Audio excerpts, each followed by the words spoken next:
Salut, salut. Alors, ce matin, on va continuer l'initiation à l'art-thérapie. Donc, maintenant, euh, je crois que la plupart, je dis je crois parce que je prévois pas forcément l'évolution des vidéos, c'est-à-dire le contenu, puisque j'avance pas à pas et donc voilà. Et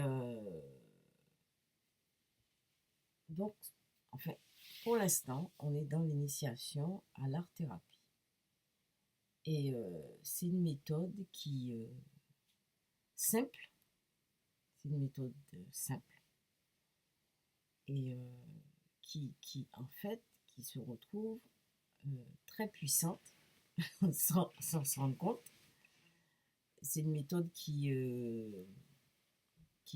ramasse beaucoup de choses en soi et autour de soi et qui nous le montre, qui nous le montre. C'est-à-dire que c'est pour ça que je veux, enfin, quand je dis qu'il nous le montre, c'est sur le support. On a un résultat. Et même quand je dis le support, c'est la peinture, hein. Et après, bon, on peut voir ça comme on veut. Mais en tout cas, c'est une méthode qui prend dans le quotidien, donc de ce qu'on est, de vraiment de ce qu'on est, de ce qu'on pense, de ce qu'on projette, de nos rêves, de, de tout ce que vous voulez de nous. C'est vraiment quelque chose qui s'accroche à nous. On va puiser quelque chose au fond de nous. On en fait une toile.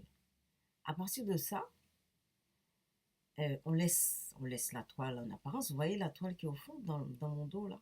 C'est la toile que je fais. C'est la toile que je fais en ce moment. Enfin, quand j'hésite comme ça, c'est parce que j'ai plein d'idées qui m'arrivent et il faut que j'en parle au même moment parce qu'après ça s'en va. En fait, euh, quand j'ai commencé l'initiation à l'art thérapie, je voulais me construire, me faire des toiles contre la mauvaise fortune. J'allais dire la mauvaise posture. Aussi, c'est pareil, hein. Mauvaise posture, euh, fortune contre la oui, je reçois plein de. Après, je vais enlever ça. Voilà, voilà. Je voulais me faire des toiles contre la mauvaise fortune. Voilà, la mauvaise fortune. Figurez-vous que la mauvaise fortune, c'est quand même une énergie qu'il faut éviter, hein. Et quand ça s'installe, on ne se rend pas compte. Et puis, si quand même, au bout de quelques années, on se rend compte, hein, parce que, voilà. Donc maintenant, il faut que je sorte de la mauvaise fortune. C'est-à-dire que je voudrais, je mets dans l'étoile, si l'émotion que j'ai récupérée de mon quotidien, euh, pour en faire quelque chose, des formes et des couleurs, et progressivement, tous les jours, ça travaille, c'est-à-dire ça travaille en moi, et je travaille la toile. Voilà, vous voyez, la toile, je l'ai mise là. C'est parce que, en fait, quand je suis dans la chambre, je la vois tout le temps. Et les idées me viennent tout le temps. Alors, ce qu'il y a, c'est qu'il faut écrire. Il faut aussi écrire les idées. C'est ça qui est embêtant. Il faut s'arrêter, prendre un crayon, écrire, écrire. C'est pas long, mais s'il y a une idée qui vient, par exemple, ce matin, alors je me suis levée. Hier, hier j'étais à la médiathèque et je voulais approfondir quelque chose que j'ai trouvé sur la toile. Alors, je vous montre.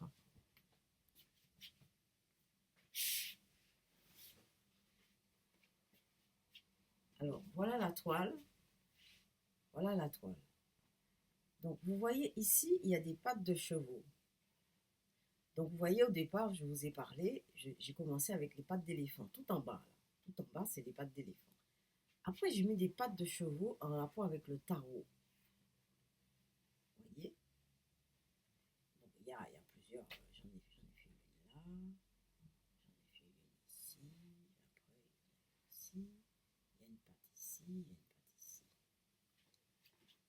Et ensuite, puisque j'ai travaillé avec, comme, étant donné que je travaille avec le tarot, je vous dis que, en fait, on travaille, on travaille avec tout ce qui est nous. moi, je travaille avec le tarot parce que j'ai des visions, etc. Donc, moi, le tarot, c'est familier. J'aime bien le tarot. Je sais pas si je tire pas forcément les cartes, hein. J'utilise le tarot à d'autres fins.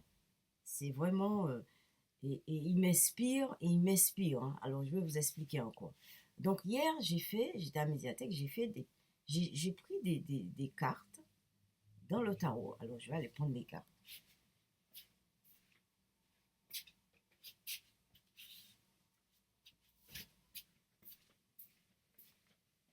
J'ai oublié de mettre ça là, d'apporter les cartes, ça nous fait perdre du temps. Alors, j'ai choisi des cartes avec des chevaux. Voilà. Alors il y a celle-là, il y a un faux jour, il y a quelque chose. Il y a de la lumière j'aime pas ce genre de lumière. J'espère que vous voyez bien. Alors ça c'est le cavalier de coupe. Il y a le chariot. Il y a le cavalier de bâton. Et le cavalier de denier. Voyez.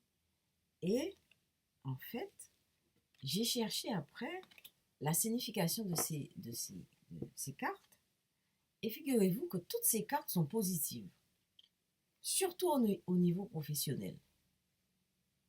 Enfin, je dis surtout, c'est parce que j'ai trouvé souvent professionnel, évolution professionnelle positive dans le sens que j'ai un bouquin là, et ça me donne les différentes significations. Et donc, j'ai trouvé ça quand même étrange. Enfin, c'est pas étrange, puisque c'est normal, puisque c'est un travail qui se fait, et ça, c'est de l'art-thérapie, c'est-à-dire que on tient un fil, et eh ben, le fil est tendu vers l'objectif. De toute façon, mon objectif, c'est l'évolution, faire connaître l'art-thérapie, faire connaître ma méthode. Et donc, le fil est tendu vers cet objectif. Mais moi, je ne vois pas tout ce que le fil ramène à lui. C'est progressivement que je vois. Mais le fil est tendu jusqu'à l'objectif, hein. Moi, je ne vois pas le fil arriver jusqu'à... Mais il est tendu. Je sais qu'il est tendu. Parce que s'il n'était pas tendu, eh bien, je n'aurais pas eu ces idées qui me viennent... au fur et à mesure, en avançant. C'est parce qu'il est tendu, il va vers une direction. Bon, donc, alors, vous voyez, toutes les cartes, cartes avec des chevaux représentent quelque chose de positif. Ce matin, je me suis levée, je me suis dit, mais qu'est-ce que c'est que ces pattes de chevaux? Eh bien, je suis tombée sur le fer à cheval. Alors, je reviens parce que ça fait déjà 8 minutes et je vais revenir.